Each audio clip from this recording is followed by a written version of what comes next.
அந்த சாப்பாடை தூக்கி என் முகத்திலே நிறைய டைம் வீசி அடிச்சிருக்கிறாங்க. ஆனால் நான் என்ன உணர்றேன் அப்படின்னு சொன்னா,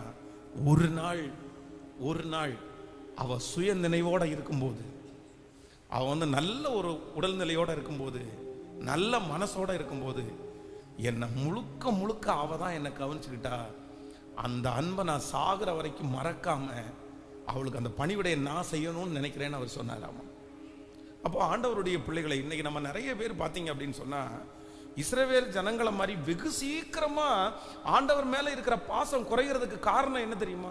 அந்த பாசமே இல்லை. நிறைய பேருக்கு பிரேயருக்கு வரும்போது பாசம் இல்லை, ஜெபம் பண்ணும்போது பாசம் இல்லை, ஆண்டவர் மேல வந்து வீம்பு பாராட்டி வெறுத்த அப்படி அல்ல. என்ன சொல்ற, அவர் நாமத்திற்காய் காண்பித்த அன்புள்ள அன்பு சகலத்தையும் தாங்கும், அன்பு சகலத்தையும் சகிக்கும், அன்பு பொறாமப்படாது, அன்பு இருமாப்படையாது, அன்பு சகல பாவங்களையும் மூடும். உண்மையான நேசம் மட்டும் நமக்கு இருக்குமானால் நம்ம யாரும் ஆண்டவரை பார்த்து எந்த கேள்வியும் கண்டிப்பா கேட்கவே மாட்டோம். ஆனா நம்ம நிறைய பேருக்கு என்ன இல்லைன்னா, உண்மையான பாசம் ஆரம்பத்தில் இருந்துச்சு. அதனாலதான் கெட்ட வார்த்தை பேசும்போது ஆண்டவரே உமக்கு நன்றி. பாருங்களேன், எல்லாரும் ரட்சிக்கப்பட்ட புதுதில் பாத்தீங்கன்னா, ஆரம்பத்தில் யாராவது ஒருத்தர் ஆண்டவருடைய சமூகத்தில் ஜெபம் பண்றீங்கன்னு கெட்ட வார்த்தையில திட்டின உடனே நமக்கு உடனே வந்து மாறி கெட்ட வார்த்தையில திட்டலான்னு தோணுமா, சகிக்கலான்னு தோணுமா? கேட்கல. ஐயோ அவ்வளோ சகிப்போம். அவ்வளோ அவன் திட்டும் போது என்ன சொல்லும் தெரியுமா? இன்னும் கொஞ்சம் திட்டுறா, இன்னும் கொஞ்சம் திட்டுறா, எனக்கு ரொம்ப நல்லா இருக்குடா, என் ஆண்டவருக்காக இவ்வளோ பெரிய அவமானத்தை சுமக்கிறது எவ்வளோ சந்தோஷமா இருக்குது, நீ பேசுற திட்ட வாங்குறது எவ்வளோ சந்தோஷமா இருக்குது. ஏன் அப்படின்னா, நமக்கு அன்னைக்கு வந்து ஆண்டவர் மேல இருந்த அன்பு அவ்வளோ பெருசா இருந்துச்சு, அவ்வளோ நம்மளை நேசிச்சோம், அதனாலதான் எல்லாத்தையுமே சகிச்சுக்கிட்டோம், அதனாலதான் எல்லாத்தையுமே தாங்கிக்கிட்டோம். ஆனா இன்னைக்கு நமக்கு தாங்காததற்கு காரணம் என்னன்னா, அவர் மேல இருக்கிற அன்பு குறைஞ்சதுதான் காரணம். அதனாலதான் பேதுருவை பார்த்து ஆண்டவர் என்ன கேட்கிறாருன்னா, நீ என்னை சொல்லுங்களேன், நீ என்னை நேசிக்கிறாயா, நீ என்னை நேசிக்கிறாயா? ஆண்டவருடைய சமூகத்தில் என்ன சொன்னா, வாழ்விலும் வாழ்வானாலும் சாவானாலும் நான் என்ன செய்வேன், நான் உங்களை மறுதலிக்க மாட்டேன் ஆண்டவரே, நான் மறுதலிக்க மாட்டேன் ஆண்டவரே. அவ்வளவு சொன்ன அந்த பேதுரு வந்து மறுதலிச்சிட்டாரு. ஆனா ஆண்டவர் கேட்கிறாரு, நீ என்னை நேசிக்கிறாயா? நீங்கள் யோவான் 21ஆம் அதிகாரத்தினுடைய 15வது வசனத்தை வாசித்து பார்க்கும்போது, அவர்கள் போஜனம் பண்ணின பின்பு இயேசு சீமோன் பேதுருவை நோக்கி, யோனாவின் குமாரனாகிய சீமோனே, இவர்களிலும் அதிகமாய், 15வது வசனம், இவர்களிலும் அதிகமாய் நீ என்னிடத்தில் அன்பாய் இருக்கிறாயா என்றார். அதற்கு அவன், ஆம் ஆண்டவரே, உம்மை நேசிக்கிறேன் என்பதை நீர் அறிவீர். ஹலோ, அதுல ஒரு வார்த்தை சொல்லியிருக்கு பாருங்களேன், அந்த 15 வாசிங்க. அவர்கள் போஜனம் பண்ணின பின்பு இயேசு சீமோன் பேதுருவை நோக்கி, யோனாவின் குமாரனாகிய சீமோனே, எல்லாரும் அழுத்தமா சொல்லுங்க, இவர்களிலும்.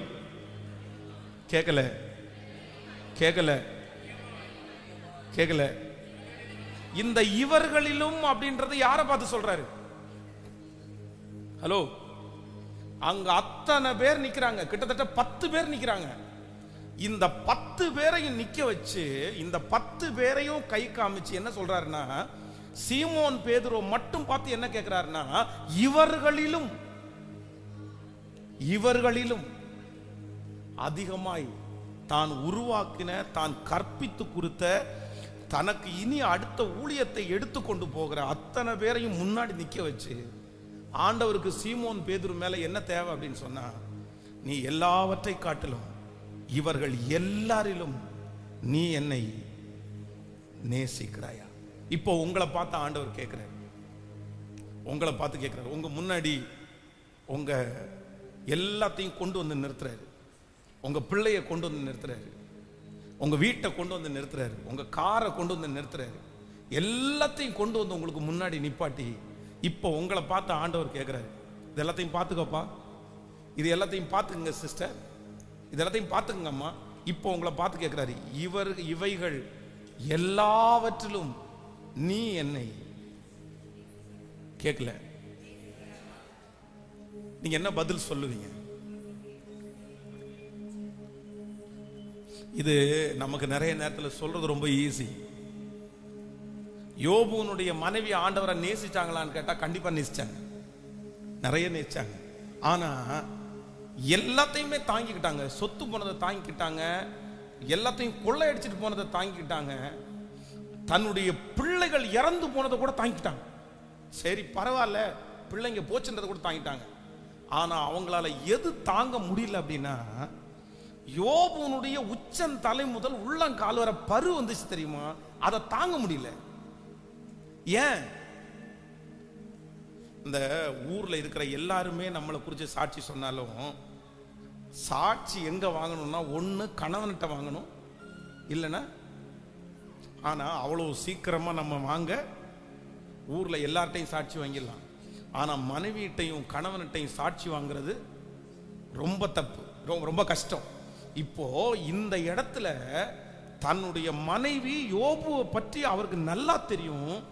நீர் இன்னும் உம்முடைய உத்தமத்தில், அப்படின்னா இவ்வளவு தூரம் நீர் எல்லாம் ஆண்டவருக்காக நிற்கிறியா? எனக்கு தெரியாதா உங்களை பற்றி? உன்னை கல்யாணம் பண்ணி நான் எத்தனை வருஷமா உங்களை நான் பார்த்துட்டு இருக்கிறேன். நீ குருடனுக்கு கண்ணா இருந்த, முடவனுக்கு நீ காலா இருந்த.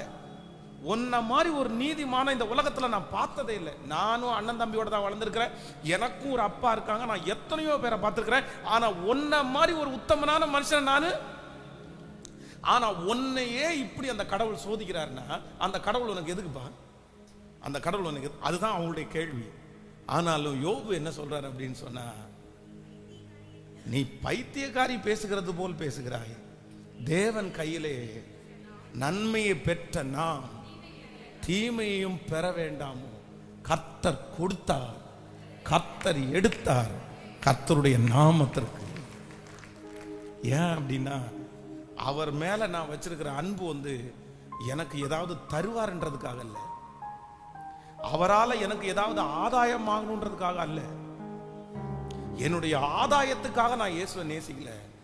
அவர் உண்மையிலே கர்த்தர், அவர் உண்மையிலே தேவன், அவர் உண்மையிலே என்னை சிருஷ்டித்தவர், அவர் உண்மையிலே எனக்காக ஒரு பந்தியை ஆயத்தப்படுத்தி இருக்கிறவர், அவர் தேவன். நான் அவரை நேசிப்பேன். அவரை நேசிக்கிறதற்கு அவர் இது கொடுத்துதான் என்ன நேசிக்க வைக்கணும்னு அவசியமே கிடையாது. நான் அவரை நேசிப்பேன். நான் அவரை நேசிக்கிறதுக்கு 1000 காரணம் இருக்குது. அந்த காரணத்தை வெளியே சிலதை சொல்ல முடியும், சில காரணத்தை வெளியே சொல்ல முடியாது. அவர் வந்து என்னுடைய மாம்ச பிரகாரமானவர் அல்ல, அவர் என்னுடைய இருதயபூர்வமானவர், அவர் என்னுடைய சரீரத்தோடு கலந்தவர், அவர் என்னுடைய சிந்தையோடு கலந்தவர், என்னுடைய மனதுக்குள்ள போய் என்னுடைய மைண்டுக்குள்ள போய் என்னை சரி பண்ணுகிற ஒரே சக்தி அவரை தவிர வேற ஒருத்தரிடத்திலுமே இல்லை. நம்புறவங்க கரங்களை தட்டி, நம்புறவங்க நல்ல கரங்களை தட்டி முழு பலத்தோட, நானுமே நேசிக்கிற ஆண்டவரே, நானுமே நேசிக்கிற ஆண்டவரே, ஹல்லேலூயா. கைகளை அசைத்து ஒரு ஹல்லேலூயா சொல்லுங்க. ஆமா, எனக்கு நிறைய பேர் பிள்ளை இல்லை எனக்காக ஜெபம் பண்ணுங்க அப்படின்னு சொல்லும்போது, அந்த பிள்ளை பிறந்துச்சுன்னு வைங்களேன், அதுக்கப்புறம் எங்க மறந்துடுவாங்க? ஹலோ, சர்ச்சை மறந்துடுவாங்க. சிலர் வந்து எனக்கு கல்யாணம் ஆகணும் அப்படின்னு ஜெபம் பண்ணுவாங்க பாருங்க, கல்யாணம் ஆனதுக்கு பிற்பாடு யாரை மறந்துடுவாங்க? இல்லை, சர்ச்சை மறந்துடுவாங்கன்னு சொல்லாதீங்க. சர்ச்சை அப்படி சர்ச்சை அது இல்லை. யாரை மறந்துடுவாங்கன்னா ஆண்டவரை.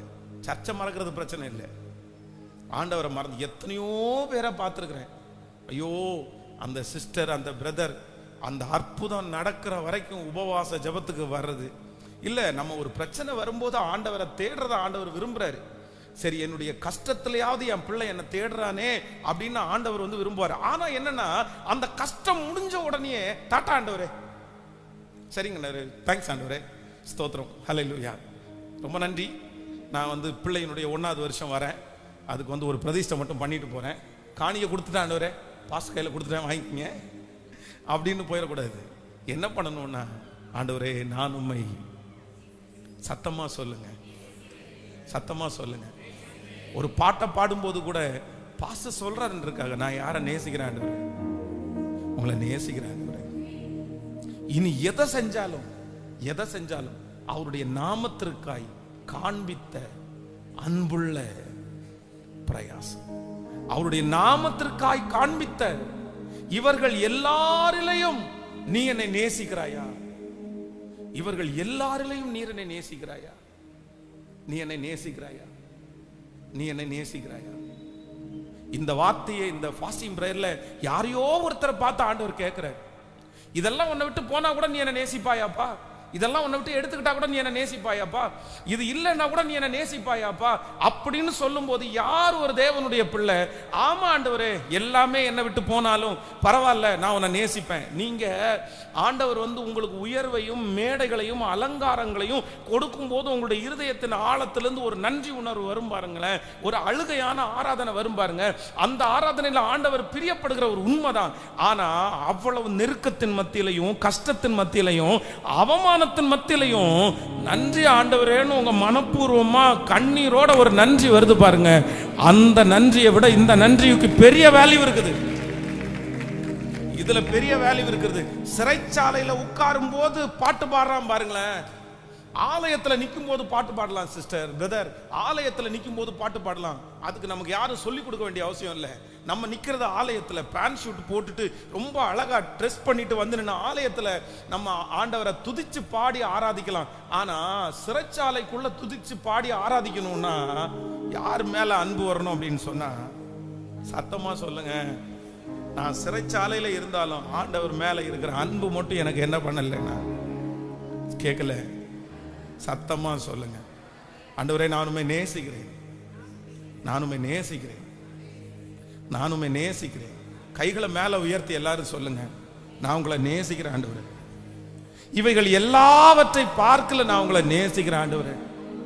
என்னுடைய லெட்டர் என் கையில ரிஜெக்ட் பண்ணி வந்தா கூட உங்க மேல இருக்கிற அன்பை எடுத்து போட முடியாது ஆண்டவரே.